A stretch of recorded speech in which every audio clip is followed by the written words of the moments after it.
होळी आणि धुलीवंदनाच्या पार्श्वभूमीवर अनुचित घटना घडू नये यासाठी वाहतूक पोलीस सज्ज झाले आहेत. 2 मार्च ते 4 मार्च सकाळपर्यंत शहरात अंदाजे 100 ठिकाणी नाकाबंदी करण्यात येणार आहे. या काळात rash driving, drunk and drive आणि हुल्लडबाजी करणाऱ्यांवर पोलीस कारवाई करणार आहेत. शिस्त आणि शांततेत होळीचा सण साजरा करावा असं आवाहन पोलिसांनी केलं आहे. 2 मार्च पासून ते 3 मार्चचे रात्री 2 वाजेपर्यंत म्हणजे 4 मार्चचे सकाळी 2 वाजेपर्यंत आम्ही जवळपास 100 ठिकाणी आम्ही ट्रॅफिक पोलीस आणि जे लोकल पोलीस स्टेशन्स आहे ते नाकाबंदी लावणार आहे. याचा मुख्य उद्देश असा राहणार आहे की जास्तीत जास्त जे लोक ड्रंक अँड ड्रायव्हिंग करत आहेत त्याच्यावर आम्ही कारवाई करणार आहे.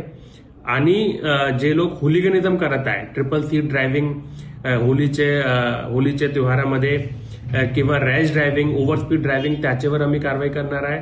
आम्ही असं पण सांगतो की आम्ही नागपूर पोलीसच्या वतीने लोकांवर रॅश ड्रायव्हिंगचे बरेचसे FIR पण करणार आहे.